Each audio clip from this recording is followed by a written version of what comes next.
Welcome, everyone, to episode 13, the Woo! teen angst episode. Hi, friends.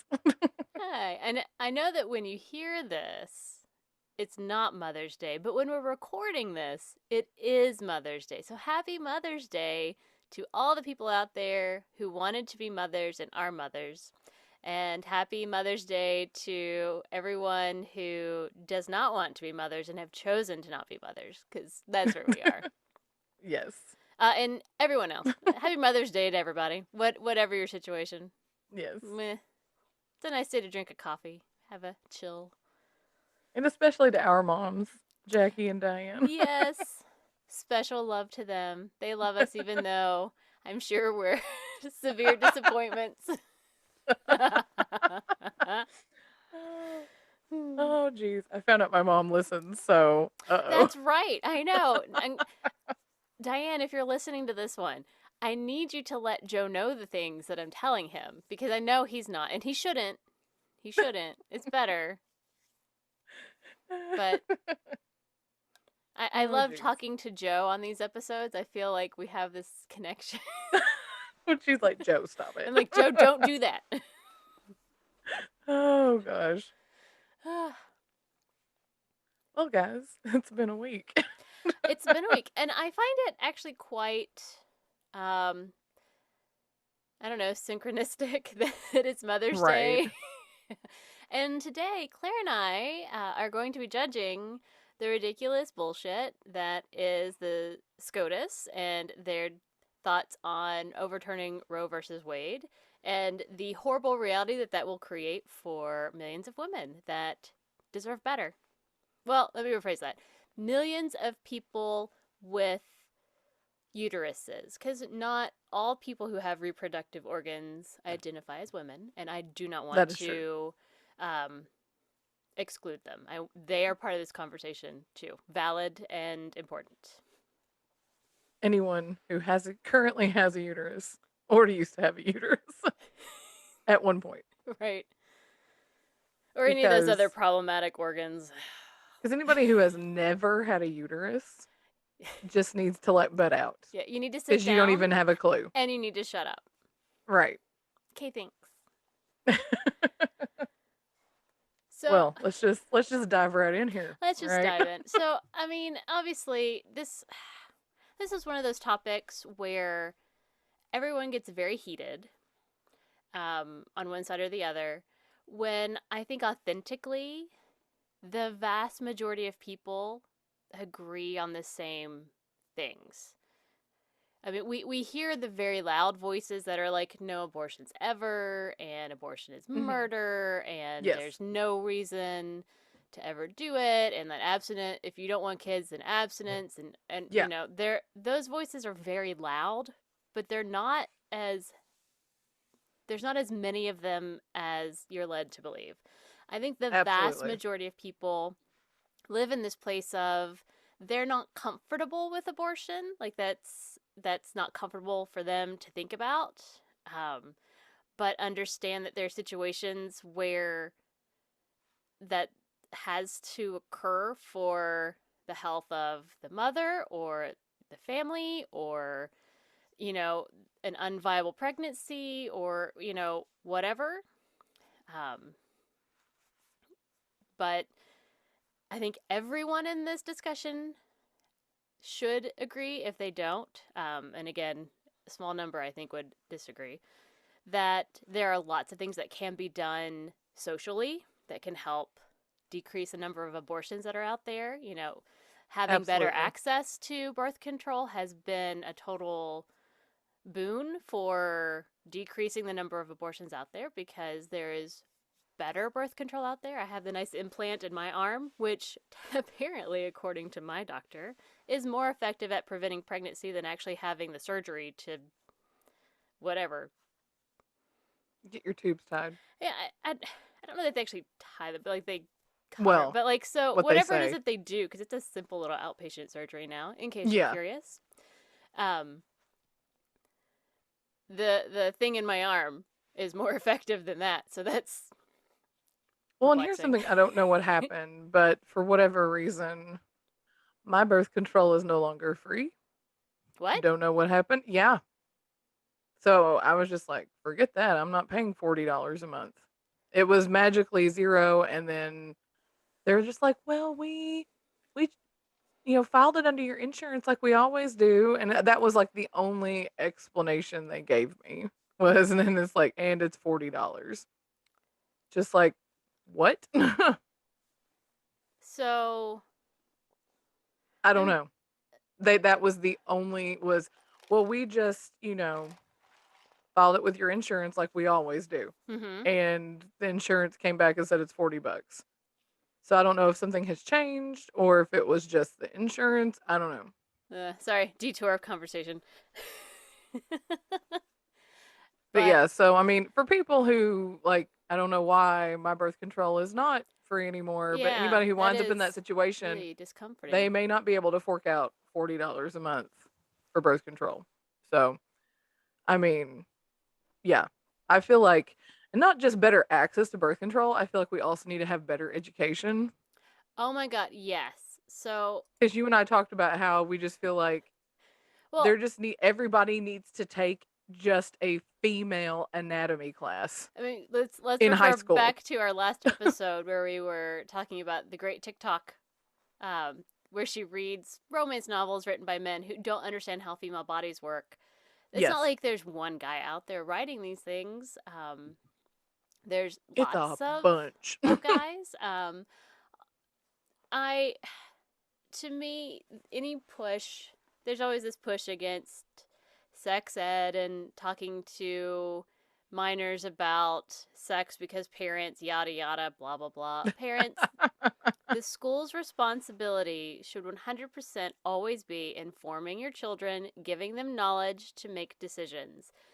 You on your own should be sitting your kids down at a much earlier age than you think and having these conversations about, what your expectations are for your child, what is okay for them, why those are things in place. Just because the world says if you have sex, be sure it's protected and yada yada, but you are more comfortable with the abstinence till marriage or whatever you want, you need to tell your children that. You need to tell them your expectations, why they are what they are, and and inform them because as you know, some kids are going to do things anyway. And if they're at least Right. Yeah. informed, then maybe they won't have lifelong consequences from that.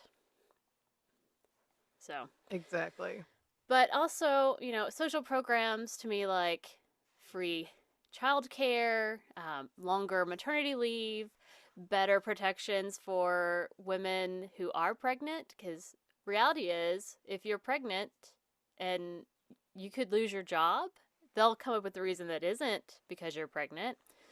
Oh, Or absolutely. I've known several people that try and hide and lie that they're pregnant when they're doing a job hunt because they know that that can keep them from getting a job because businesses don't want to have to let you take time off at the beginning of your job, and that's really shitty. Oh, yeah. But paid maternity leave, mandatory paid maternity leave. I mean, I don't. Well, and Natalie, who I worked with Mm-hmm. at one of my jobs, she was a surrogate for a family in Norway. And we were talking about this. And she said that the family in Norway, even though, she had the baby and then they had to adopt Mm-hmm. the baby, take it back to Norway. But she said that the mother got something like 6 months off and that the father got something like 3 to 4 months off. And then if he felt like he could go back to work, he could transfer what was left to the mom so she Wow. could Yeah. have more off and be paid for it and compensated. And I'm like, that's incredible. That is absolutely incredible. Why can't Mm-hmm. we have something like that here? Well, and You know. I think about um, people who have premature babies that have to stay in the hospital. Oh, much longer than normal. Yeah. A lot of those mothers try and come back to work like immediately after giving birth because they're trying to save their precious few weeks of maternity leave for when their baby's actually going to be at home. Now, Mhm. this is times when they should be 100% in the hospital all the time with their precious newborn baby that is needing a little extra help. But they're coming back to work. I mean, that is how broken our system is.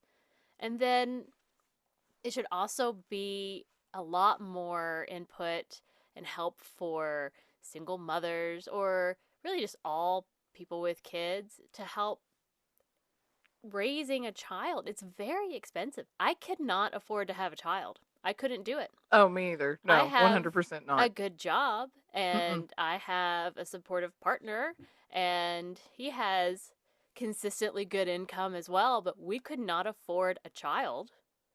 And it's not us being selfish and wanting to buy the coolest new iPad or whatever. It's Right. just they're very expensive. And all the like the we would still have to pay for childcare because Spencer has to work in a quiet environment in order to do his job at home Yeah. because he's a voice actor. So Yeah. he can't have a crying baby, In the interrupting. background. Oh, right. Yeah. I mean, aside from the fact that we don't want kids at all. Right. But Me I either. mean, it's and, we're educated, responsible adults who are aware that we are not equipped to take care of a child, that it would not be great for us. So we're being responsible in choosing not to have kids because it doesn't work for our situation. So I don't know. Ugh, I find it incredibly frustrating. I found that Especially, the wording of the thing was frustrating yeah. because it was like talking about how, well, abortion's not in the Constitution. Okay, so And I'm like, but here's the Constitution was written by a bunch of men. Why would you think abortion would be in the well, Constitution? and here's the thing that frustrates me is that for some reason that I will never understand, there are people in the legal world who they call them originalists, where they Yeah. think the Mhm. Constitution is the only thing. But even when they wrote the Constitution, because if you ever took an American history class and bothered to Right. listen, you'll know that they were immediately starting to write amendments because they already knew as they were ratifying this document it wasn't enough, that they were leaving Yeah. important things out. And so at that point, the First Amendment is Oh, Claire. are you asking Yes, me? yes. The First Amendment is. Oh, I was like, oh, are you asking me, right? Mm-hmm. Oh, it's the right to free speech. So I would argue that is a pretty important amendment there. Amendment number two that a lot of people love so much is. Right to bear arms. So, I mean, if you're only going with the originals, Right. then you don't have a right to free speech. That is not something they intended. You don't have a right to bear arms. That is not something they intended. So it's much more than Yeah. just you know, it. I don't understand. I don't. Of course, there's very few things in the Constitution. We don't have free speech. We don't have the right to bear arms. Um, Black people are not full people. It. Women aren't people. Right. Um, it just it. Ugh. And quite honestly, if you really want to go to the originalist intent, then fetuses, non born children, are probably still just property. They're At that not, point. Yeah. because they're not people. Because it could just be a woman that you don't know what the fetus is. There was no knowing if it was a boy or a girl back in 1776. So, what if it was just a girl who wasn't a person? So, Right. it it makes me scream. It's such a But that stupid was like way to that's try the and way that they understand it. wrote that was like what was written Mm-hmm. in his whatever you call it. But I was just like, this is ridiculous. You Yeah. know? And these people who are screaming about their religion, getting that involved, to them I say religion should not be involved because of the separation of church and state. You Well, yes. cannot put that in there. Like, it is But okay for you to go practice your religion whenever, however you see fit. But it is not okay for you to force that on me or anyone else who does not agree with you, well, regardless of the religion. It does and not matter. it's And so perplexing you can't, because, like, in the 70s, you sent me that TikTok video that when Roe versus Wade came yes. out, the evangelical Christian movement was in support. But so, God, technical difficulties abound. Um, so they were really supportive of it, and even today, the vast majority of or religious organizations, religious groups that are not Baptist, is basically just the Baptists, by the way, who were Right. super supportive in the 70s. Southern Baptist Convention was like, absolutely, women need to have the ability to choose what's best for their family. But today, they're about the only ones who are not on it. And I went through and I was reading over the weekend, the religious side of the pro-life debate, Right. where it is they're getting stuff from. And, you know, primarily they're just going with the whole it's murder. Um, there's some weird conflicting. There's a verse in Exodus. I want to say it's Exodus 21. I know that it's something, whatever book it is. It's chapter 21, verses 22 to 25, and I'm pretty sure it's one of those law books. Yeah. Where it says if two men get into a fight and a pregnant woman gets hit, if there's no injury, then whoever hit her has to pay a fine to her husband. Because reminder, she's property. Oh, yeah. If there is an injury, then it's the Hammurabi's code: life for life, eye for eye, yada, yada, yada. Now, depending on which translation you're using, some of them say that if a woman is injured, or no, like if a woman is hit and miscarries her child, but she is not injured, then it's just a fine. But if she dies, then it's eye for an eye. And then some interpret it as if the miscarriage happens, then that is a death. I know, right? To me, it's one of those. I won't lie. I reached out to somebody to have them kind of track down the Hebrew, because I did not ever take Hebrew. But I do know from my days taking Koine Greek and translating New Testament passages that translations are somewhat subjective. Oh, yeah. It's a language. 100%. I mean, yes, Greek and Hebrew both exist now in some form, but as they were written back in those times, there's no one who speaks that way now. So some of it is open to interpretation. It's not like a clear word for word translation. And don't at me with your King James version, because it ain't right. All right, it's not a good translation. Please stop. Also, for you people out there who like King James only, just know that he was a homosexual too. So he hit it. So just be aware of that for all you homo haters out there. That the guy that you just love his version of the Bible so much, he was a homosexual. Well, and ultimately, that version, they added stuff. They took some stuff out. They made it sound pretty for the time that it was in. It is not the best translation. I mean, there are translations out there today that people try really hard to, within the context of the times and how words are used within, they're trying really hard.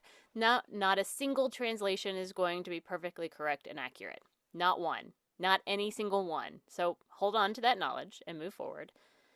But the reality of all of that is, whichever way you want to take that verse translated as, it doesn't really matter, because ultimately we're talking Old Testament God, Old Testament times, Right. in a very patriarchal Hebrew society in which women were property and children were property and everyone was property unless you were the head of the An house, the adult man. man. So it's not it it doesn't really matter. Also, if you still want to fight about it, we can talk about how there's a lot of Old Testament verses and stories in which God is having lots of people, including pregnant women, murdered. Um, Right. there is, in some, I forget where it is, it's in the Old Testament, where there are laws that are being written down that if a woman has essentially had an affair with another man and has become pregnant, then there's like a test that she goes through, and if she miscarries, then that's because it was from the seed of the other man, and that's not a death. It's, well, you shouldn't have had that. That was your sin or whatever. I don't know. It's Right. a weird whatever. So they don't care about life. God is very destructive in the Old Testament. Oh, Sodom and Gomorrah, 100%. anybody? Like, I mean, there are verses in which God basically commands his People to followers to kill other go, like, people. Yes. cut out, cut the pregnant women, cut out their babies, kill them all, kill the babies in arms, kill them all. So it's I not mean, really a there are so, like, pro-life how many kind of deaths were sanctioned section. by God in the Old Testament? I mean, Well, so come there's a whole on. lot. There's a whole lot of, well, and Yeah. I'm not even going to go into the whole Isaac and Oh, right, right, Ishmael, and yeah. it's like, go But it's just take like your as a child and whole. sacrifice them. Like, it's life is not really super And it's like sacred not in even the that. It's Old like Testament how, kind. and we're still like how many wars, Mm-hmm. all this violence is being fought in the name of God. Mm-hmm. Like, come on, guys. You It's can't just have it. You can't have it both ways. no. That's really what I want to say. You cannot have it both ways. You can't cherry So pick your it's verses. You cannot, it just drives me crazy. Because that's what they want to do yeah. is just cherry pick a verse here and there and be like, Well, oh, well, but it's like in the and context of where it is, it's like that's not what it means at all. it's the one that people seem to love to cite, and this is just me kind of casually going through and looking, is I'm pretty sure it's a psalm. You Hmm. know, you created me within, you knit me Oh, in my yeah. mother's womb. It is a And I'm psalm. like, let us remember, guys, that Psalms was a guy basically writing poetry, Yeah. for God to a degree, but Yes. God didn't. I'm going to make people mad. God did not have him write that. Like, it's not like God spoke the words so that he would write it, because otherwise, that's just master slave terrifying bullshit. It's David trying to express what he felt in his heart and soul, and that's beautiful Yes. all on its own. And I don't want to take away from that, because there's some lovely, there's some scary songs, but there's some lovely songs Yes. in there. So embrace that for what it is, and be like, that's a lovely thought and ideology, but that's, if that were true, then God did that to every baby in every belly, and God had lots of people cut babies out of bellies. Please read the Old Testament. It's dark and disgusting. It's not my fave. Right. But on top of that, do you know who holds the Old Testament to be the ultimate? Like, it is the correct and true word of Jehovah, I guess. I mean, Like just the Old Testament? yeah. Who? Well, I mean, the people who are Jewish, for them, the Old Testament is there's no New Testament for them. Okay. It's I all thought you were Old talking about Testament. like some other religious group. Oh, no, Okay. no, no, no, no, no, no. I just meant, like, we're Yes. the Jewish tradition holds that as their books. I mean, they have some more, obviously, but Yes. and since most of the actually every argument I've seen comes from Old Testament verses, the Jewish people are actually fairly pro choice, because they hold that life begins, for God at first breath, which means Yes. once you're out and are capable of breath, that is when you receive the soul. That is when you are alive. So, okay, all that to say, stop. But yeah, Please no. SCOTUS. Well, and You guys, I mean, I just feel like it's turn back time. it is. Well, and And ultimately, it makes me want to people not live in like, this country anymore, is really what it does. It's just well, like, yeah. Ultimately, people like you and me, we're fine. We have good access to healthcare. We have good access to information. If something were to happen and we felt like we had to get an abortion, we could go somewhere. We have family or friends that would support us, that would help us if we needed it in order to get somewhere where we could have one legally. I mean, I'm in a state where I can, but whatever. yeah, Um, I am but not. the reality is that this does not hurt the vast majority of people. The wealthy white people can still go have all the abortions that they want. I mean, they can, yeah, So, they've got the money, they can drive, they can fly, they can do whatever. but And they it also have the hurts money to it. cover it up if they needed to, depending It on what the situation was. primarily hurts people of color. It hurts lower socioeconomic groups Yes. and they're the ones that at this point making that decision are making it because they know they can't afford a child, another mouth. Because fun fact, the vast majority of people who have an abortion are mothers already. They already have children, so they know how expensive it is. They know what kind of time it takes. They know what the requirements are in order to give a child a good life, and they're choosing not to because they know that they can't. So now we're just forcing those people to have children that they can't take care of. And then you're going to get all mad when they're wanting government help and assistance. Right. And to me, saying, well, if you don't want children or you don't want any more children, then abstinence. I'm sorry, you cannot have a healthy relationship Right. without having sex. Because that's part of a relationship. It's that intimacy that matters. So that is not an argument. Sex is not a sin. Please stop. Right. It's And it's part of and purity culture is purity toxic, culture is toxic. and it's harmful to people. It is Mm-hmm. so harmful. It's like, stop it. Quit. Purity culture. Awful. Quit telling girls that they're no better than a chewed up piece of gum. I'm a chewed up piece of gum and I'm fine with it. It's like, Or that they're good worthless like a used piece of tape. God, you've lost your stickiness. You no longer have a use. Oh my God. Oh I my know. God. This goes back to some church trauma Yeah. April and I had to experience growing up. It But is yeah, that's just hard. an example of purity culture. Having your little Mm-hmm. abstinence talk in your youth groups and having somebody come in and chew a piece Well, of gum and then take it out and say, "Oh, if you have sex before marriage and you're like this chewed up piece of gum, mm-hmm. nobody's going to want you because you're not fresh. Nobody wants It's already been gross. chewed gum." Or the tape analogy where they get like a clear piece of like packing tape and they keep putting it on everybody's arm. And then by the end, it doesn't stick anymore. And they're like, "See, when you have sex, this is what you are. Ugh. You've lost your stickiness and you don't have a use anymore." Like, what kind of But I would like you garbage to know is that that that? is almost like 90% directed only at girls. Absolutely. Because we're the ones who use 100%. our we lose our use and our purity. Guys don't. They're fine. Right. I don't really understand, Yes. but whatever. And I think that's But another thing that aggravates me too with this whole thing is the the burden is totally on the woman, hmm, and it takes two to tango.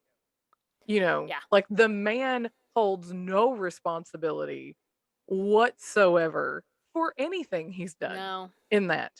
It's like the woman's just able to go out and get pregnant all on her own, just magically. mm-hmm.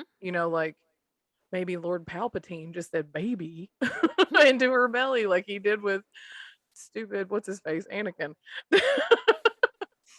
It's just I don't I don't understand it.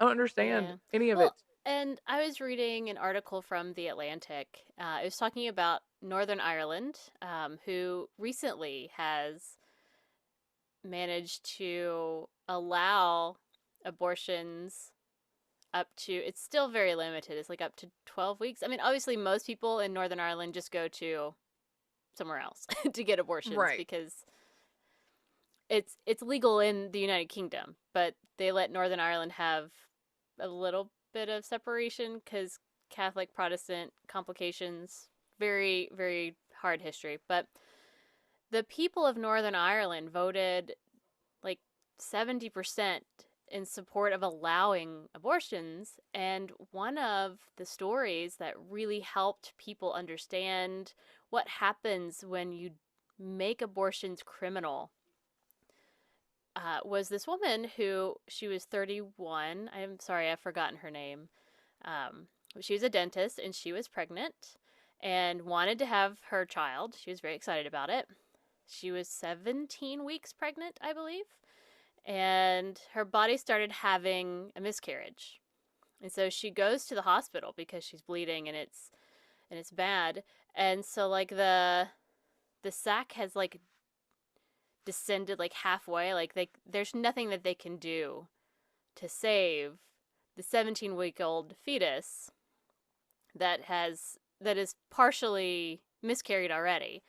But because of the laws in place, even though she's telling them to take it because she's, very sick, they won't. They will not perform a full abortion because they're worried that they're going to go to jail because it's illegal. Yeah. And so eventually her body finally completely miscarries the baby, the fetus, the 17-week-old fetus that she was carrying, but it was too late. It had already poisoned her blood and she died of sepsis a week later. So they both died in this case Right. because of this law that forbade abortions in Northern Ireland. And those are the stories that we're going to hear. It's not about people being like, man, I don't want to have this kid, I'm just going to abort it. Because this was a woman It's who wanted the about baby. it's about the Her people body rejected it. who Yeah. have medical needs, and because of fear on the medical staff of going to jail or prison or consequences, like she died because of a law that's in place that shouldn't be in place. I mean, there's nothing that they could do. Her After body they was waited so aborting. Well, I long. mean, Yeah. after her body started aborting the fetus, there's nothing that they could do to stop that from happening. It Right. had already, and to me, that's just, those are the stories we're going to hear. We're going to hear those stories, and we're going to hear the stories of poor low socioeconomic people who don't have access to leave their state to get to somewhere to get the abortion that they need, that are going to be doing the back alley things. They're going to die. So now both the woman and the fetus are dead. And that's not an acceptable outcome. And you shouldn't No. feel good about that. Like, you can be like, I wish that this person had the support that they needed to feel comfortable to bring that baby to term. And whether they chose to keep the child or give it up for adoption, to have the support that they need to get to that point is just as important. And it Yes. doesn't exist. So I And that's the reality. I know a lot of these pro-lifers would just be like, "Oh, well just have the baby and then put it up for adoption." But that's the thing, is getting access to good medical care while you are pregnant. Because even though we're like, what? Like, obviously first world country, Mm-hmm. we have one of the highest Highest mortality rates. birth mother mortality rates. People who Mm-hmm. die having birth, giving birth. People who die, like what April said, you have the miscarriage, that kind of thing. And it's like, we're a first world country and that should not Mm-hmm. happen. Should Yeah. not happen. I was in one of the things I was reading, it was talking about how you are like 10 times more likely to die from giving birth to a child and having an abortion. Right. You're 40 times more likely to die having a colonoscopy than having an abortion. So, I mean, Right. it is an incredibly safe procedure that, you know, the arguments are like, well, women have lasting trauma from it. And I'm like, if in the scenario it was there was a medical reason that they aborted the fetus, I would probably be traumatized by that out of fear of what if the next time Right. I got pregnant, I had that same problem. What if it has the same, life ending Yes. diseases or, malformations or whatever? I mean, that would be traumatic. But the few people that I have known that have chosen to have an abortion have very like I don't want to say a positive experience, but like Yes. they are positive they made the right choice because it enabled them to do more and be a better mother when they were ready in the future, or in order to finish school, or in order to get away from a very abusive ex. I mean, Well, in it's the way that I feel like our country treats unwed mothers anyway, ugh, gross. Yes. that also makes them not want, because when I was in college, case in point, girl came into, I didn't know her before college, but I met her at college. We were freshmen. She wound up getting pregnant and Mm-hmm. hid it entirely until she actually had the baby. And Wow. then it was, yeah, you know, wore the baggy sweatshirts. She didn't get that. I mean, she looked like she put on, you know how it is. You get your freshman 15 when you're in college. And, you put on some weight, but it wasn't like super obvious. And it wasn't until she had the baby, like went to the hospital because of what, she was, in pain, goes Mm-hmm. to the hospital. And then it's like, oh, by the way, I'm pregnant. I'm having a baby. Yeah. The school kicked her out of the dorms. Wow. And I think they almost kicked her out of school. I went to a Southern Baptist school. That's why, if y'all are wondering. Gross. Gross indeed. Bunch of old white men making a bunch of Mm-hmm. decisions for an African American female. Like, screw that. But it was like, here it was like, she obviously was terrified. I don't know if just of her family or the consequences at school, but she didn't tell anybody. Wow. Until she had the baby. And then it was like at that point, it's like, oh, well, we're kicking you out of the dorms. And she did nearly get kicked out of school. I think something happened where she didn't actually, but I think she did wind up leaving eventually. But it was just I'd like, want to leave. I'd be like, fuck oh, you. absolutely. I wouldn't want to stay. Not, no. Yeah, Not if you're going to treat me like that. my Absolutely assumption is not. that daddy of baby was also a member or attendee of the school. Did he get kicked out? No, I Of don't course even not. know. I don't know who the dad was, but I mean, if it was somebody at the school, no, nobody was talking about kicking anybody else out but her. You So know, that was my like it's experience. that kind of thing. The treatment of people who get pregnant, like they're not intending to get pregnant. Okay. And the treatment of those people who do get pregnant when they're not married is also atrocious. Like we need to be supporting these people and helping them in whatever way they want to go, regardless whether they want to Mm-hmm. keep the baby and have it or they want to have an abortion. You know, Yes. again, I honestly feel like whatever a woman does with her body is none of my business. Agreed. It's none of my business. No. Do what you want. You know, it's really not that hard. That's where I'm at. And for these people who are like, well, I don't care as long as my taxes don't pay for it. Your taxes don't pay for it. No, they Your don't. taxes are not fucking paying for abortions. And if I hear that again, I'm going to slap somebody. Like, I just get so tired of hearing that. You know, I don't give a damn what people do with their bodies as long as I don't pay for it. Well, you're not. You're not paying for it. Well, but the thing that makes me crazy is I'm like, but you know what you are paying for? It's like you get all worked up over things. I don't want to pay for that. Right. Well, but you're paying for billionaires to not pay taxes. Right. You're paying. I mean, like I live in a place that has Google data centers or whatever, server farms or whatever you want to call them. So by the river, and they build big buildings to house their computer farms or whatever, and use water, and they are given tax breaks for like 8 years. You don't have to pay taxes on your buildings and stuff to try and get them to move into the area. Yeah. So you're paying for that. You are, not Google. And then at the 8 years, they abandon their buildings and build new ones So then you've where got you all get these the empty same deal buildings. again. Well, we don't have to, and then they get to use the buildings they abandoned as tax write-offs. So Yeah. you're paying for that.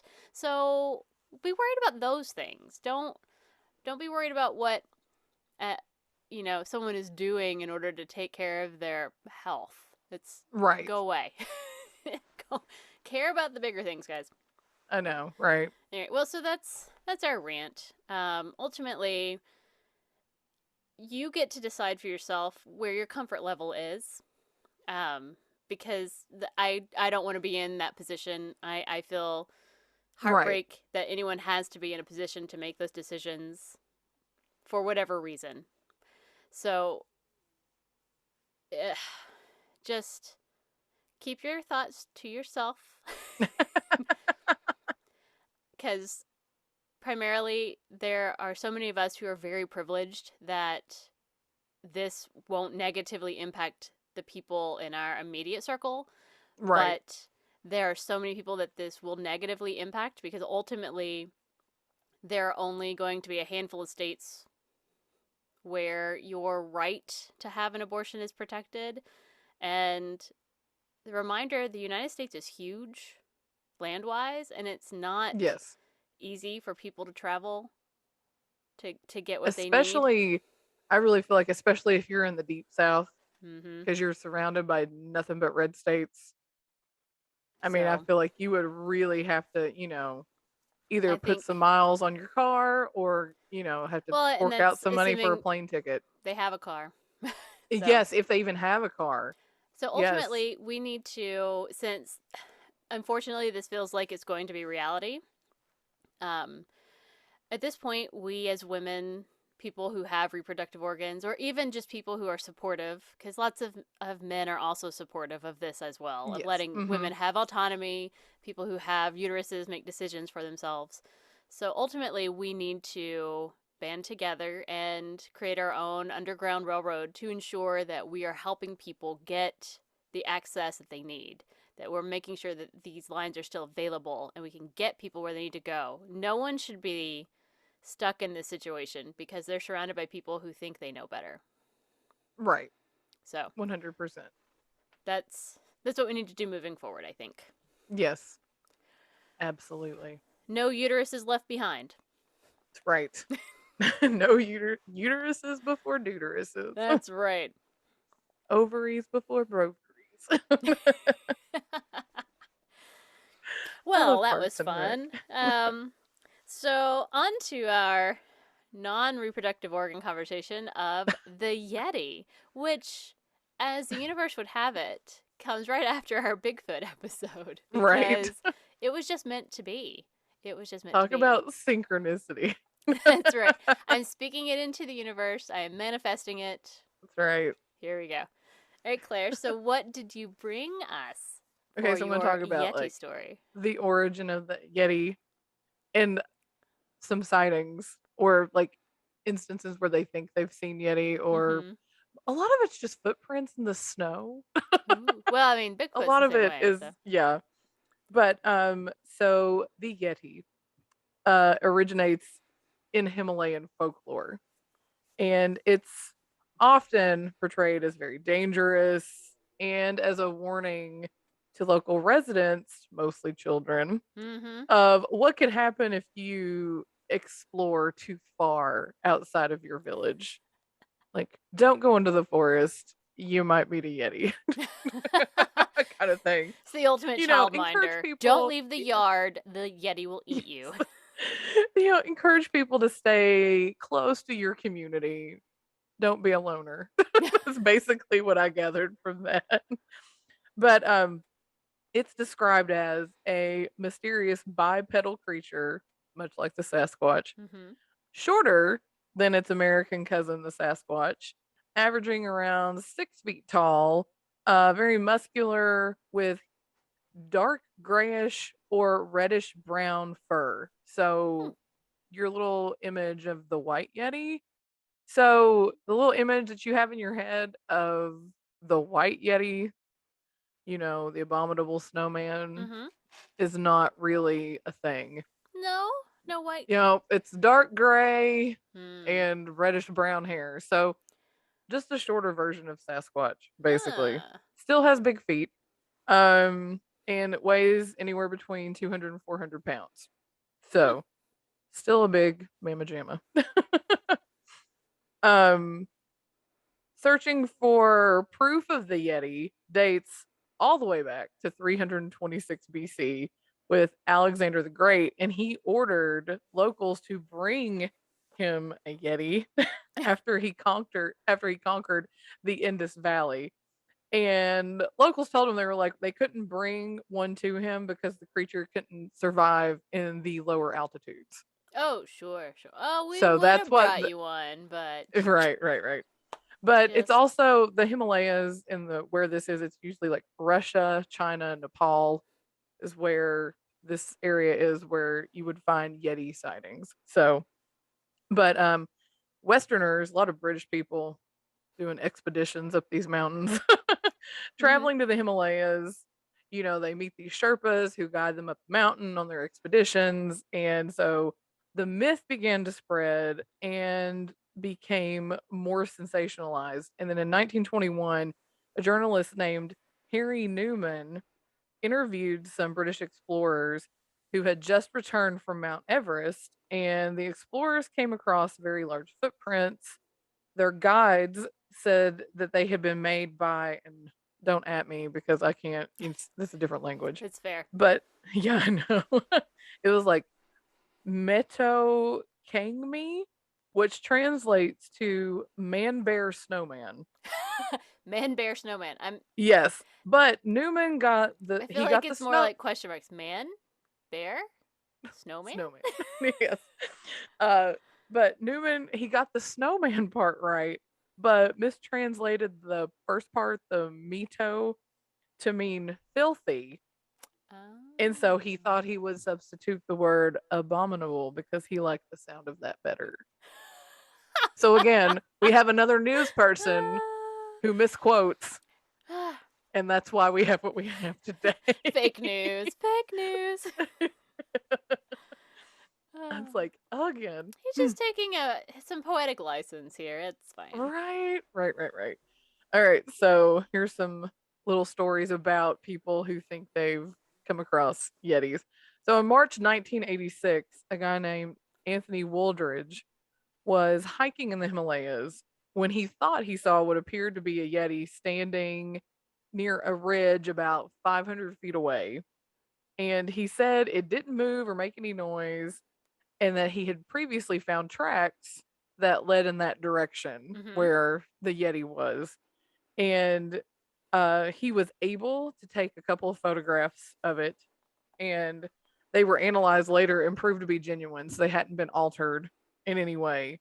So, of course, people who were in the I believe in Yeti community were like, yes, this is, It's the Yeti.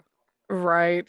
So, yeah, many Sasquatch slash Yeti believers they believe this was like undeniable proof now that we've got proof of the Yeti, of the cryptid's existence. So, but however, the following year, researchers trekked to the spot where Wooldridge had taken the photo and discovered he had actually just seen a rock formation jutting out of the snow. Eh, So it wasn't eh, Yeti. it's Wah wah. Yeti, rock formation.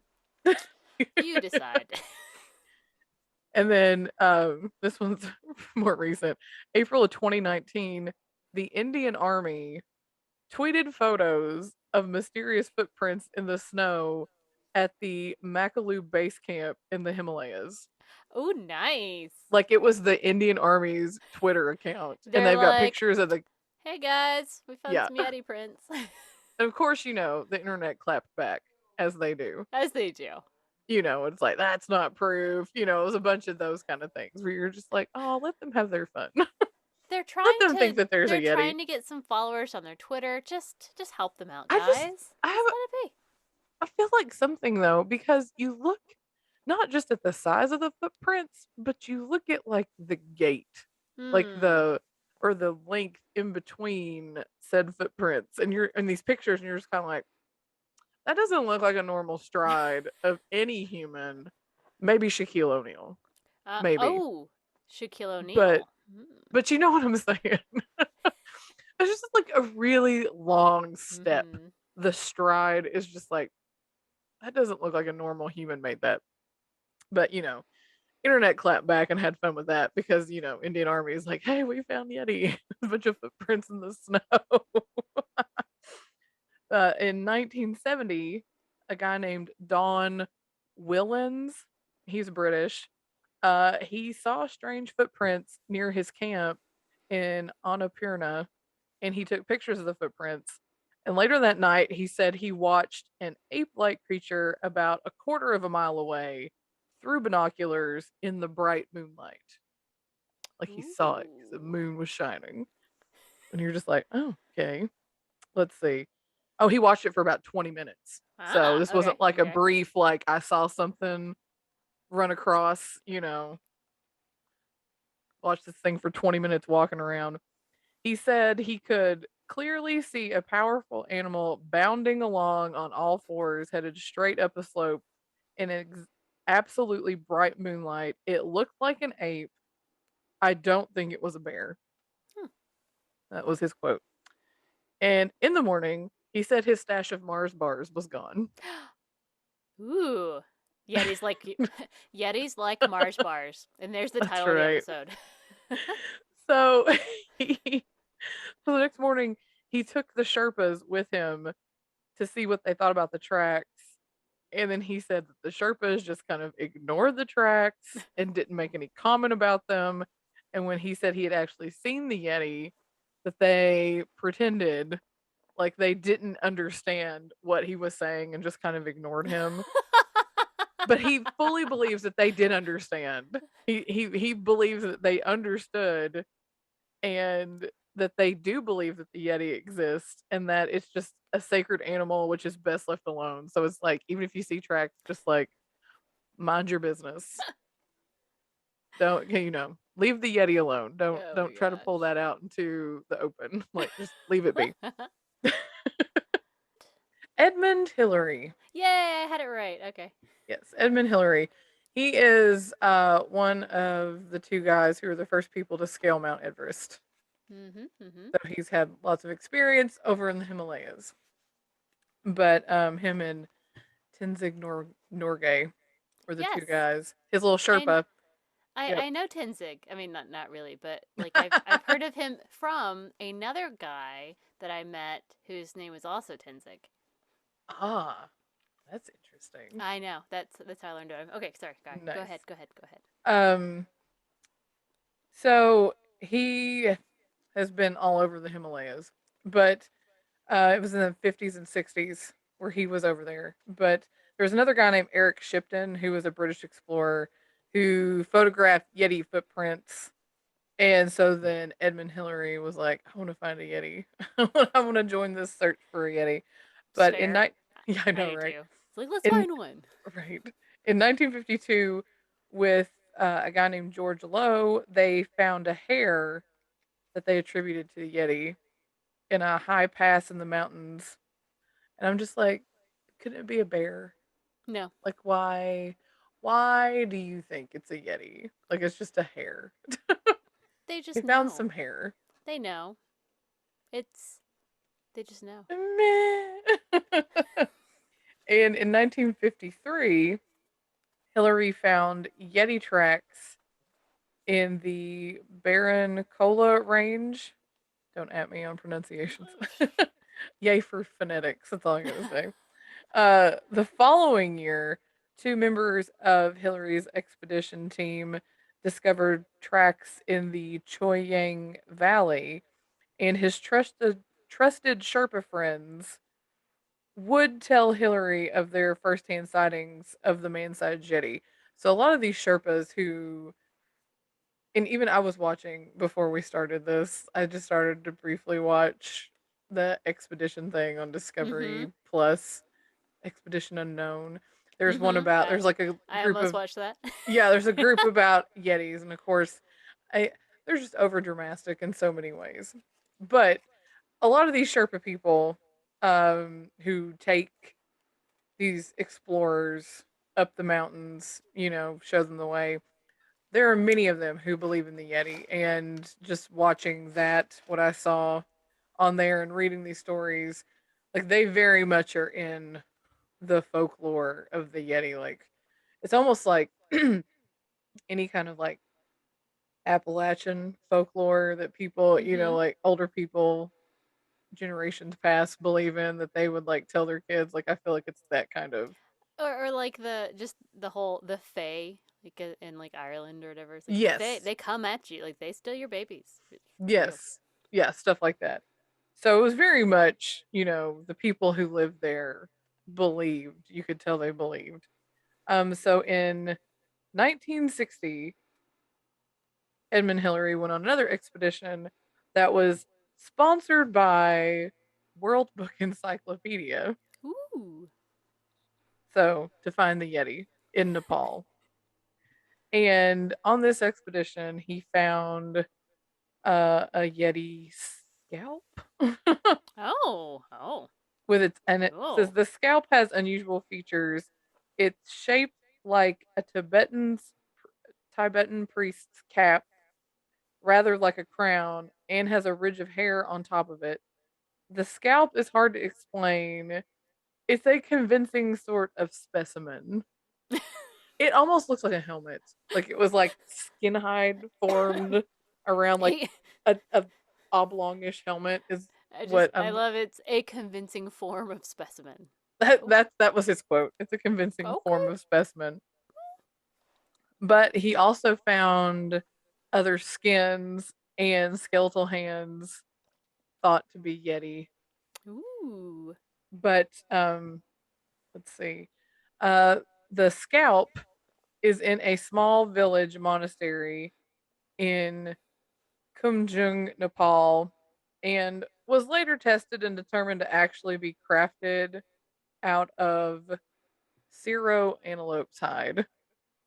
Ah, okay. So, but they still have it. They Oh. believe they believe it's a Yeti. It was in the expedition thing too. Like it's still there. Oh, is it like the Shroud of Turin or whatever, where it's like even though we've proved it can't possibly be time wise, we still believe. Yes. Okay, cool, cool. Yes, pretty It's fine. much. Yep. And Still the cool. hides were found to be those of Tibetan blue bears, and the skeletal hands were in fact found to be human. So I guess they tested the DNA on that. Ooh, gross.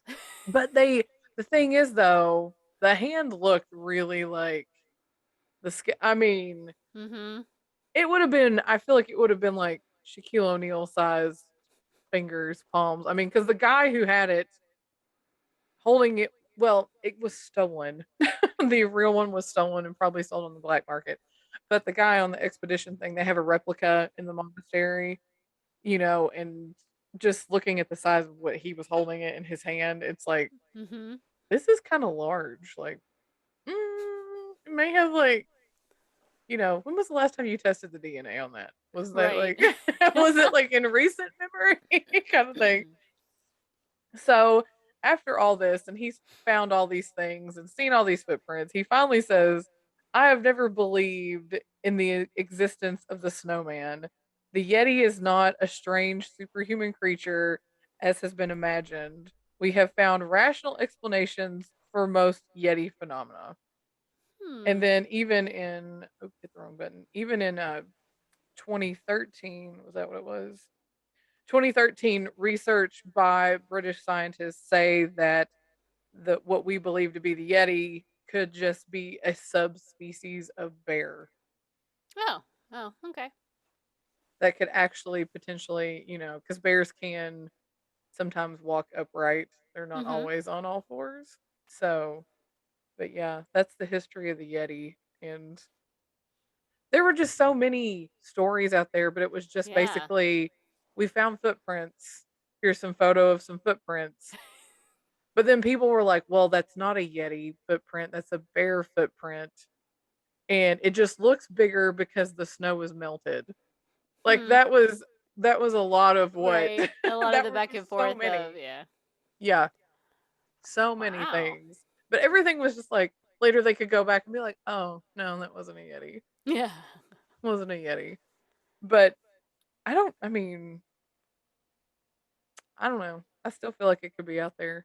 They're just Well, smarter. it's just there's not I like living in the world of we don't know everything.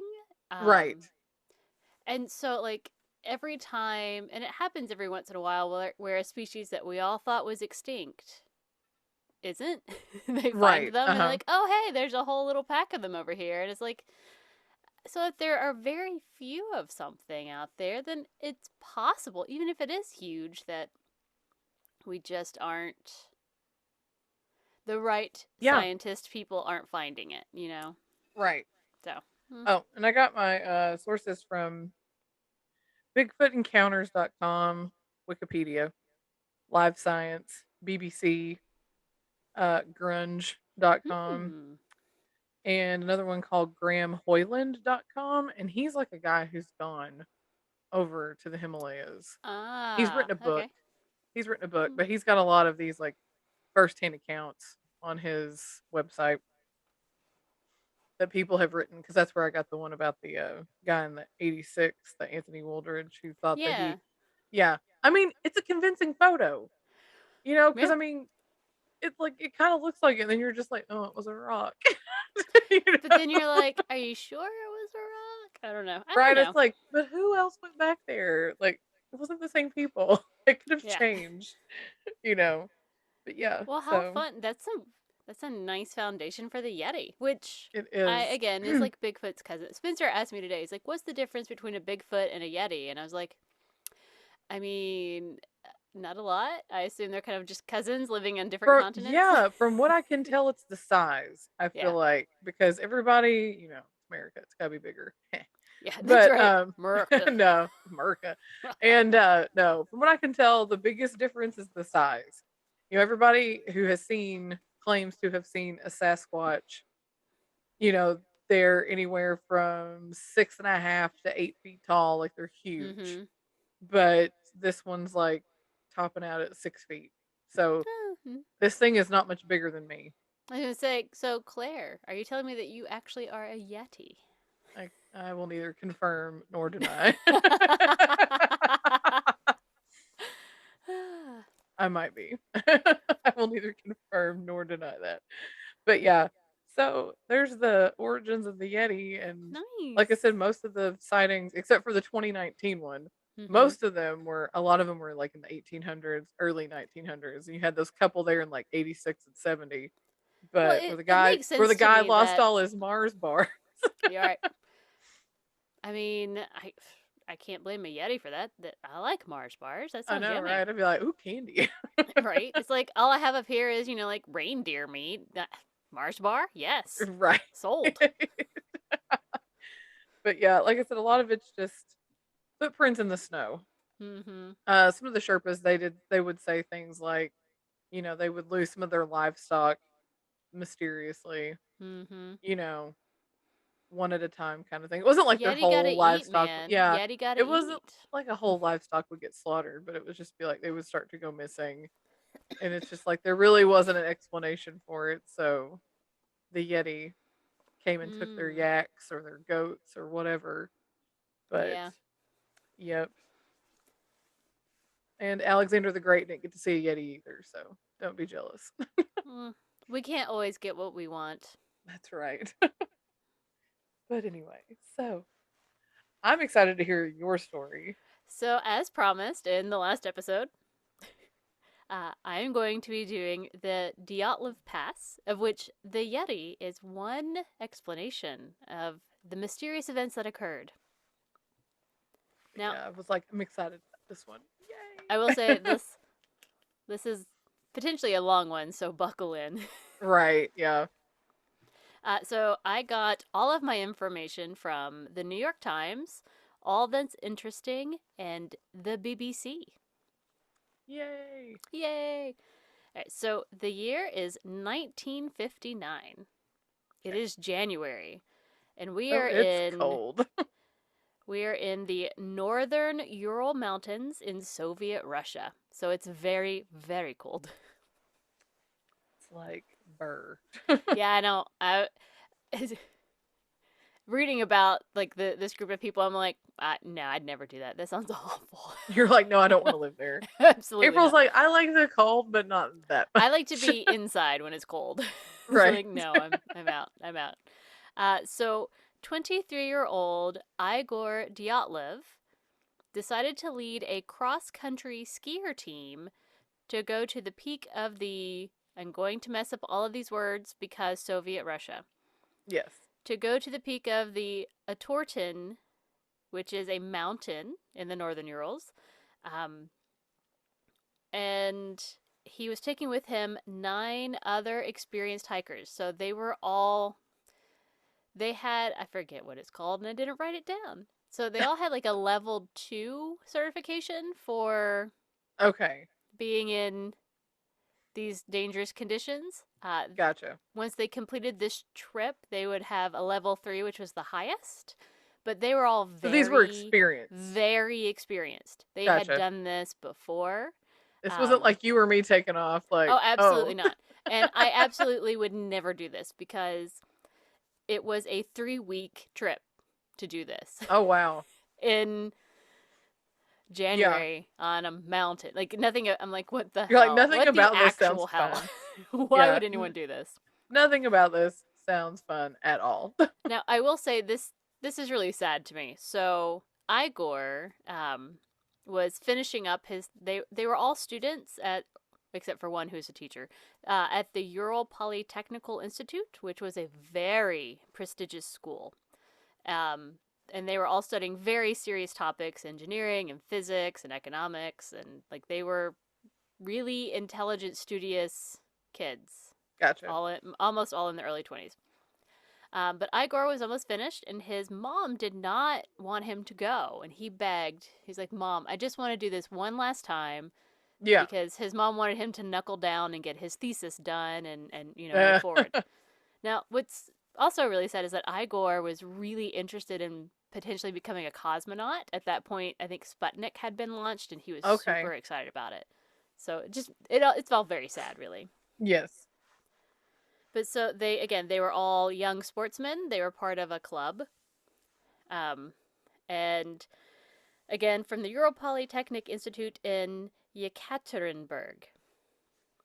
So the trip was supposed to take 3 weeks, and when they got to kind of their base, like the final, because they go up to the peak of the mountain and then they come back to base. Okay. They were going to send a telegram to their sports club to let them know that we made it. They'd made it. They were expecting that telegram around February 12th. So, let's see. What was really sad is that a lot of them had cameras and diaries, and so they were kind of pieced together their trip from that they found. So, like a lot of them, it was a long trip to get to the start of their journey.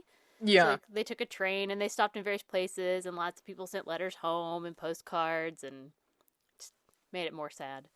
Yeah. So, partially through their trip, it's kind of the last leg. They hired a horse-drawn wagon to help carry their supplies to like the starting point. So they started off at it was like an abandoned settlement. Like no one lived there anymore, but there are still buildings and stuff there. Gotcha. And so one of their members, a guy named Yura Yudin, was having sciatic nerve pain and was like, I can't go. Yeah, no. This is I not going to wouldn't work try out. that. No. That doesn't sound good at all. So he ended up going back riding on the horse-drawn wagon. That's how uncomfortable he was. Oh, wow. So he came back. It was like a 15-mile journey to the actual town that had people in it. Okay. So that was when he said goodbye to the ill-fated 9 who continued the journey. Yeah. When no one received a telegram, people got concerned, of course, because they were Yeah. supposed to arrive around February 12th. So a volunteer rescue group went up to search, and they followed like ski paths. They could see like the ski treads in the snow, Mm-hmm. and eventually found their campsite and found their tent. And I sent you some pictures. Yes. So the very first picture I sent you was Igor, so you'll see him. Mm-hmm. Very happy looking guy. There's, if you look, there is a picture of the tent that they found. So it's a bit collapsed. There is a little bit of snow on top, but it's still sticking straight up. Yeah. The volunteers were able to see it. They didn't have to like dig it out or anything. It was just there. And so when they discovered that the campsite but couldn't find the hikers, they contacted the military and the police to come in and look. So inside the tent, all of their rucksacks, their backpacks, were all neatly lined up. There was a pile of boots in the corner. Their blankets were there. They had their route map, their official papers and money. Everything was in there organized. And it was like a cut up, it sounded like pork fat. I don't know what it was. But essentially, Yeah. a very high protein meal had been cut up and looked like they were getting ready to eat it when something caused them to flee. The tent had been cut open from the inside, so they had cut their way out of the tent and fled. So like they were like really trying to get out of there. Right. So everything inside though was completely orderly. Like there wasn't a mess inside, Huh. which is weird. Most of their belongings were still inside, including most of the shoes. And Mm-hmm. they found 8 or 9, they're uncertain, sets of footprints that were clearly made from people that had nothing on their feet, or maybe only socks, or just a single shoe. Yeah. And so they followed these tracks to the edge of a nearby wood that was about a mile away from the campsite. And at the edge of the woods there, they found the remains of a small fire, and they found the first 2 bodies. Now, I sent you pictures. I'm not sure if I'm going to post them because it's a little macabre. Mm-hmm. But, let's see. I mixed up my pages. Please ignore my shuffle. Okay, so the first 2 bodies they found were 23-year-old Yuri Krivonashenko and 21-year-old Yuri Doroshenko. Okay. Now, both men were shoeless and they were only wearing underwear. And that's a picture I included because you can see that they're just wearing like underwear and like a t-shirt maybe. Yeah. Mm-hmm. Bizarre. Yeah. Doroshenko was this brown purple color and had a gray foam coming from his right cheek and a gray liquid coming from his mouth. Ew. Both men's hands were scraped up and the branches above them were torn down.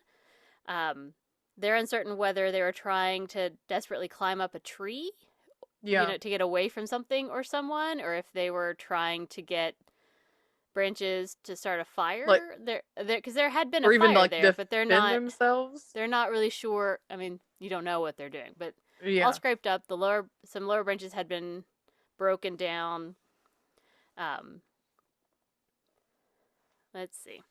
Then from after that, they found the bodies of Igor Dyatlov, Zenaida Kolmogorova, who is 22, and Rustem Slobodin, 23. It looked as though they had died trying to make their way back to the camp from that tree area. And it looked like they had all 3 died from hypothermia. Slobodin had head injuries that they said were consistent with someone falling and hitting their head over and over again. But Yeah. it's just snow between the tree line and I don't Yeah. know. Komogorova had a baton-shaped bruise on her side. And this particular group of hikers, these three, they tend to be underdressed. I mean, all of them were underdressed, obviously. Mhm. But notice that they were wearing some of the other members' clothes, assuming that they took clothes from the bodies of other people as they died. But it also, the fact that they were all generally unprepared and underdressed supports that the idea that they very suddenly fled the tent because none of them were adequately prepared for the situation. Yeah, I If would that think makes sense. especially with no shoes. Mm-hmm. Like that one is, yeah. So it would be 4 more months before they found, or no, 2 more months before they found the other 4 bodies.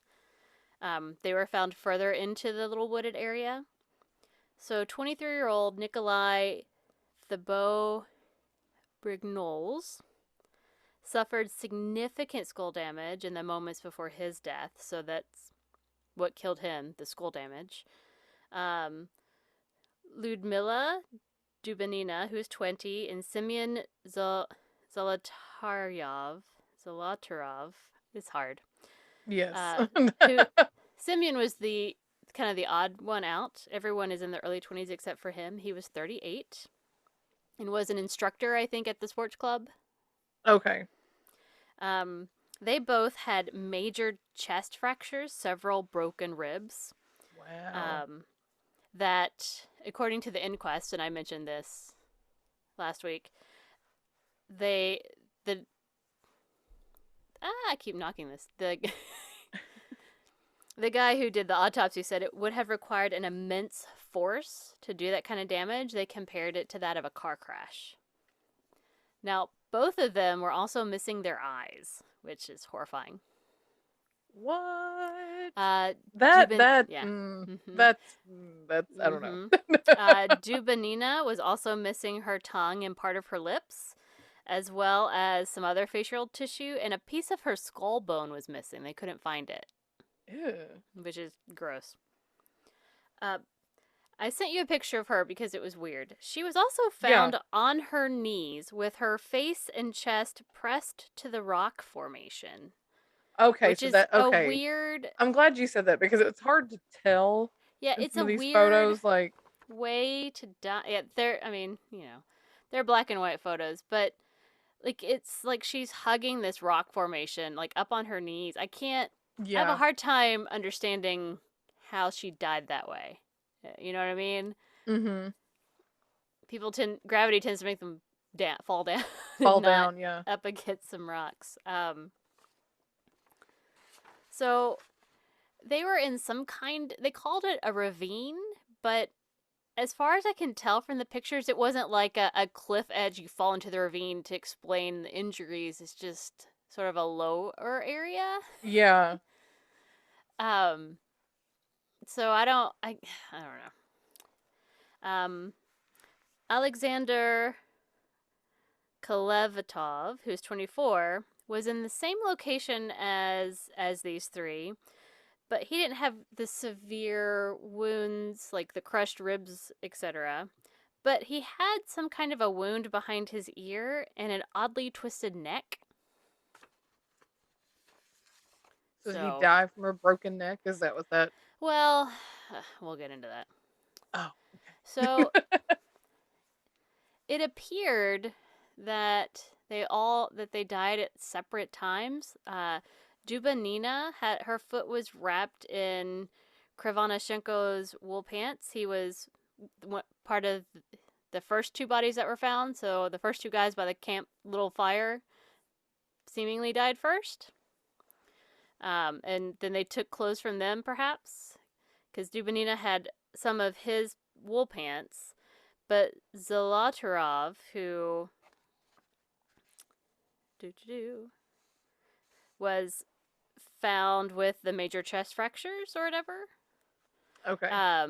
He had Dubinina's faux fur coat and hat on. But what was more curious is that, at least specifically, Kolevatov and Dubinina, and perhaps all of them, depends on which article you read, but at least those two, their clothes were slightly radioactive. That's weird. Right? It's like, okay. That's, yeah. Mm. So they do know Strange. that since the hikers had diaries and cameras with them, hence some of the pictures. Yeah. Because I have some pictures of them on their journeys that they're taking with each other, having a good time, thinking it's gonna go great. They were wrong. Right.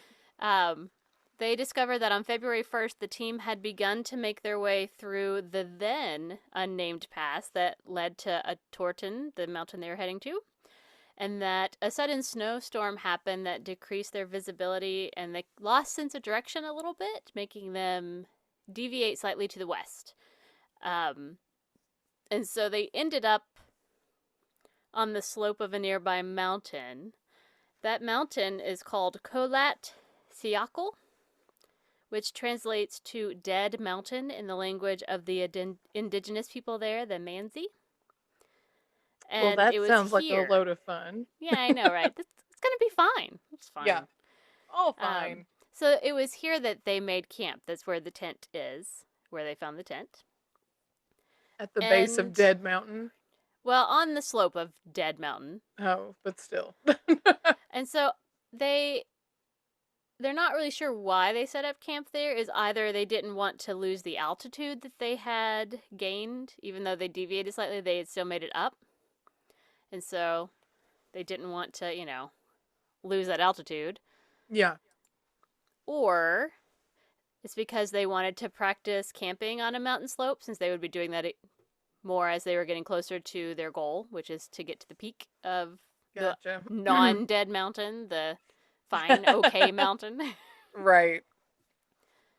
But for whatever reason, something horrible happened, and the Soviet government, as they are apt to do, quickly closed the case and just were like vague on the causes of death. They all died of hypothermia.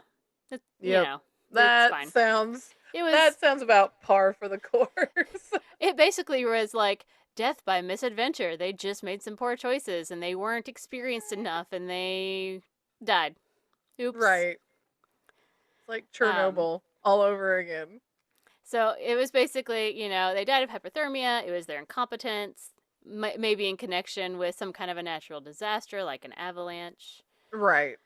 For a short period of time, the Mansi people, the indigenous reindeer herders, were blamed, saying that they attacked and killed the unlucky 9. But one, they were very peaceful. This is a very peaceful tribe. 2, the trauma, if you remember, of some of the bodies was more than a human could do. Human can't do that. And 3, very important, there is no evidence of any footprints other than those of the hikers.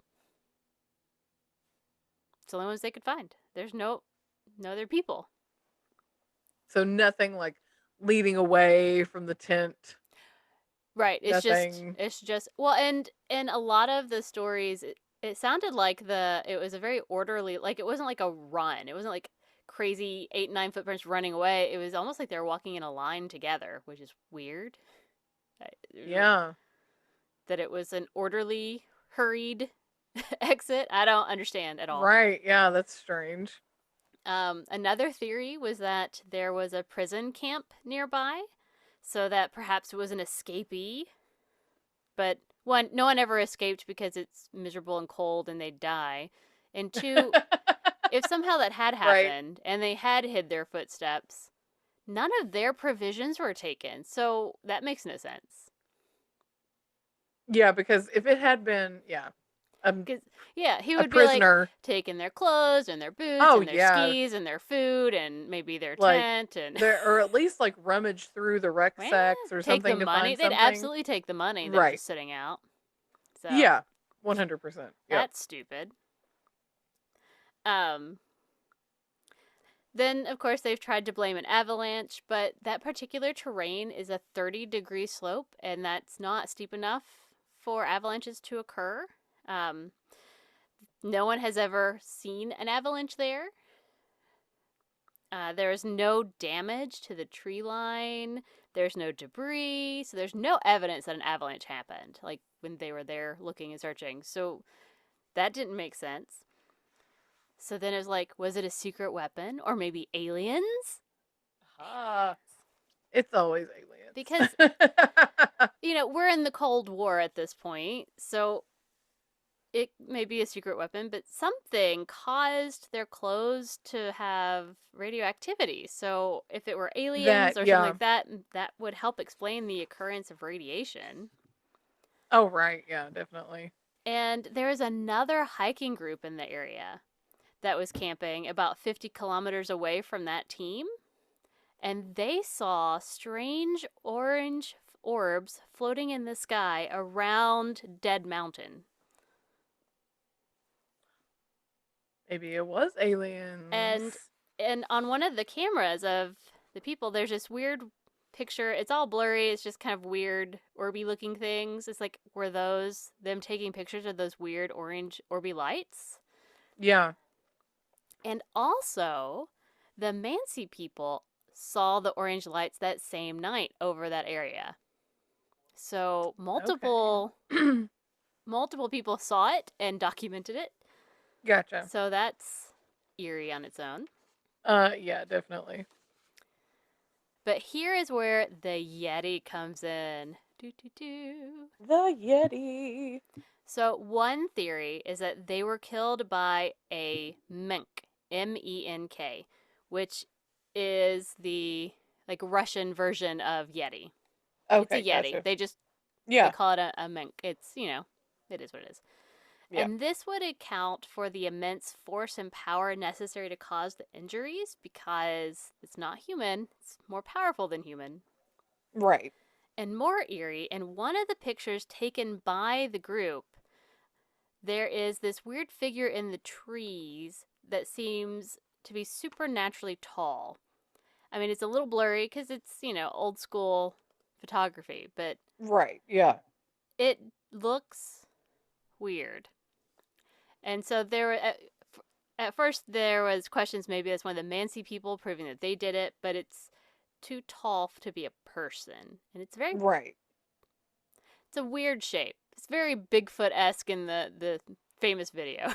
Right. Yes. Doing the slight head turn even. Like, But, so that is my favorite theory, is that the Yeti did it. But ultimately, we'll never know. No one will ever know truly what happened to those 9 hikers. And no one theory that has been proposed, handles all of the weird idiosyncrasies of the story. right. Yeah. I will say that in honor of this particular group, that pass is now known as the Dyatlov Pass in honor of that expedition.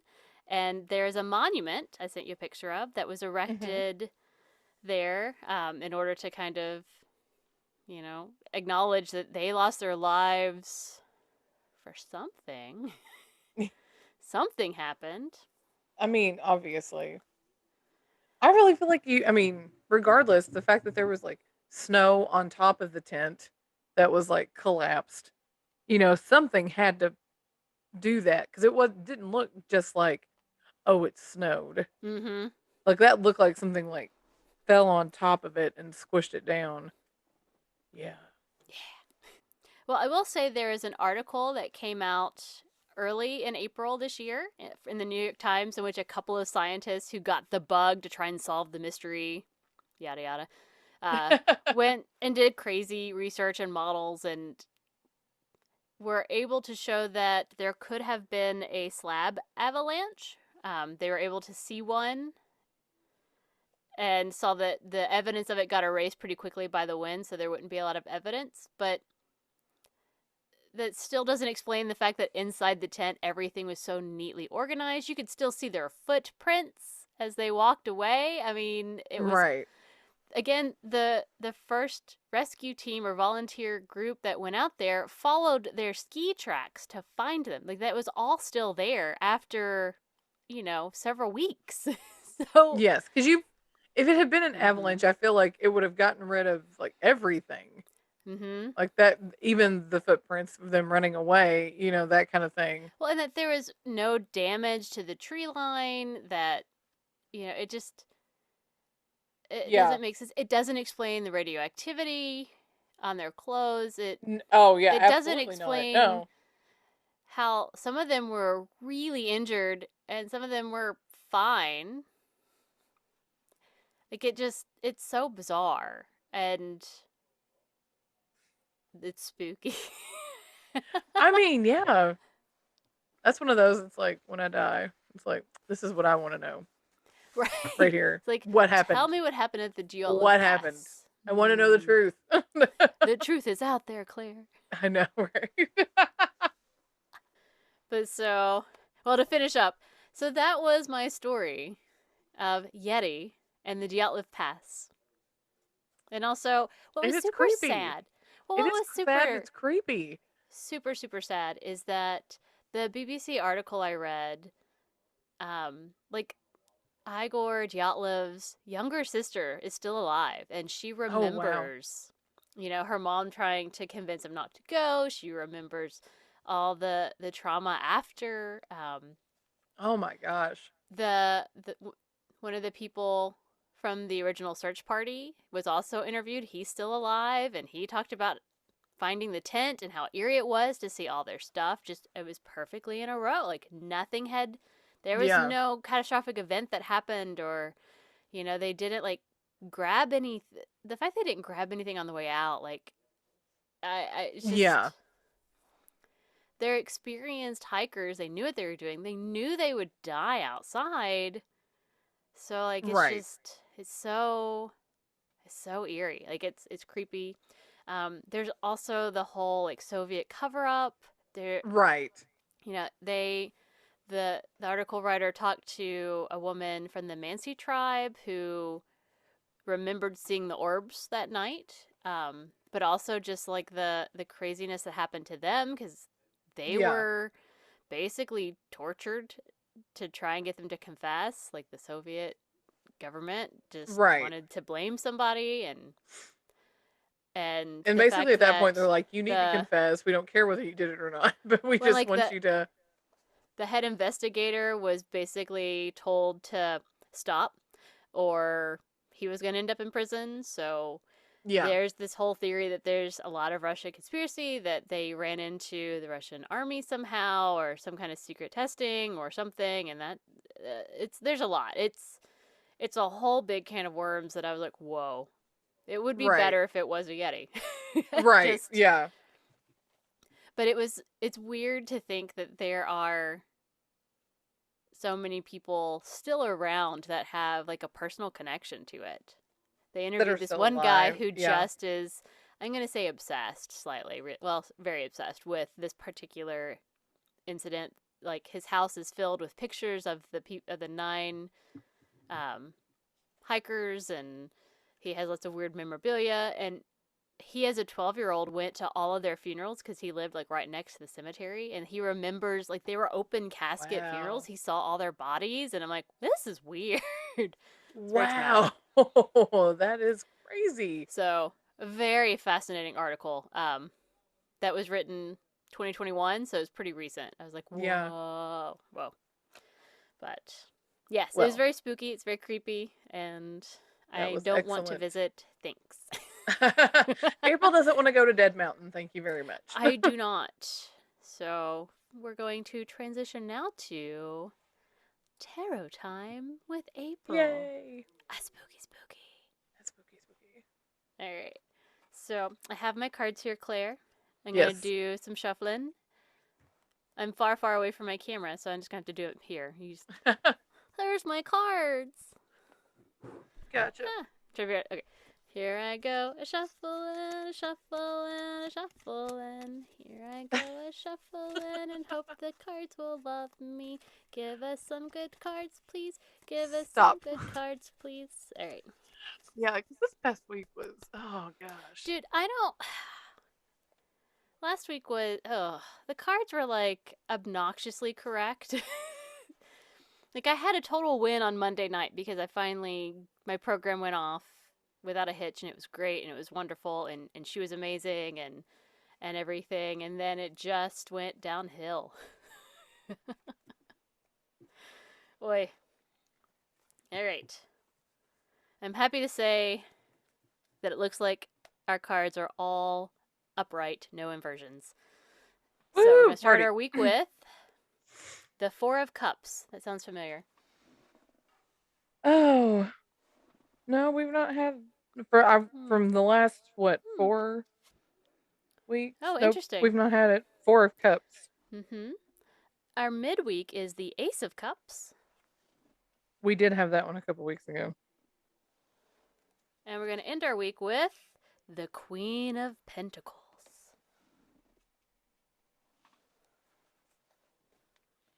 Are we ready? No. Yep. No. Going for the cups. Cuppity, cuppity, cups.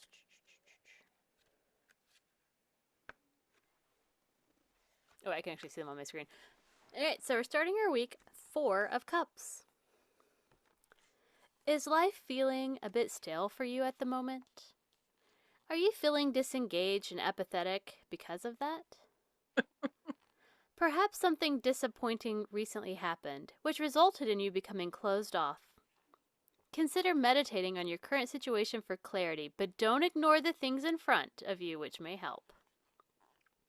So it is OMG. Uh-huh. Mm-hmm. So our week starts with meditation and contemplation, a little bit of apathy because we're feeling disconnected and disengaged. Well, isn't that just what I just told you about at the beginning of this episode that's not making it on? Cool. Well. Well, how that about sounds pretty on point for both of us. All right. Midweek. Ace of Cups. Right? We had Ace of Cups when we did Spooky Week. Oh, interesting. So our midweek, the beginning of emotional fulfillment, of love, compassion, and happiness. Perhaps you're starting a new relationship where you're giving and receiving love with another person. Open your heart to those around you. Learn forgiveness.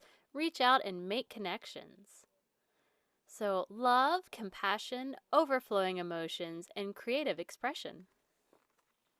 That's nice. Please let that be true. That's fine. I'm fine with that. Oh yeah, I'm fine with it. Please let it be true. That sounds nice. Because so far, for the last 4 weeks, the midweek has been a giant shit show, and it's been completely accurate. And I need right. I need a break. It's like, welcome to the turd circus. All right, so we're going to end our week with the Queen of Pentacles. The Queen of Pentacles is a mother figure who works hard to create a stable, comfortable place for her family.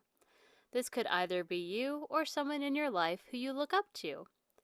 Be compassionate, balanced, and down to earth, to others as well as yourself. So it's full of kind-heartedness, charity, motherly figure, caring, home, and security. That sounds nice. Well, that's Can my mommy come take care of me? I know. Especially since it's Mother's Day. Well, yeah, but it's for next weekend. I know. But that's still. Fine. Look, we pulled it on Mother's Day. It's true. We did pull a mommy card on Mother's Day. Yay! So, that sounds okay. That sounds nice. Not so bad. I'm okay. This is fine. I'm okay with this. Huh. Okay then. Well. I can get behind it. Yeah, I'm like, okay, all right. Much better than previous weeks. Yeah, I feel like all right, Claire. was like, I don't know that I have spoken anything to the universe this week as to what I want Oh, for our topic okay. next week. So I'm ready to let the wheel of fate let me know. Give it to Let me, you wheel of know. fate. Are you Are ready? you ready? Wheel of Of fate. fate. No whammies. No whammies. No whammies. Do we have whammies on here though? I don't know. You never know. And Cereal. cereal. Okay. Well, I know the story Claire's bringing, so I will find something somehow connected to our favorite breakfast. And it means like cereal, like what you eat, not serial killer. Hmm. Yes, All right, Cap'n Crunch, we're gonna have a good time. that's right. Arg. No, it's gonna be great. Yes, I'm sure we yes. can find some kind of true crime something with cereal. Oh, I know. I'll find something. I'm not too worried about it. Um, but anyway, until next time when we talk about our favorite sugary breakfast foods, yummy, yummy. You can find us everywhere that you want: TikTok, Instagram, Facebook, YouTube, podcasts, website, Yes, everything. all the Brunch and things. Judge. Just look Brunch and Judge. It's fine. Right. We're there. Just you can Google us. It's fine. You'll find us You somewhere. can't miss it. We're there. Um, if you would like to send us a story, a topic for our wheel, or any other fun random tidbits, then send us a nice email to brunchandjudge@gmail.com. excellent, excellent. So until next time, when we're actually going to be talking about cereal, so very on topic. Right. Yes. Keep on brunching. And keep on judging. Bye. Bye. Oi. Brunch and Judge. Brunch and Judge. We brunch and judge everything and give you opinions that nobody asked for.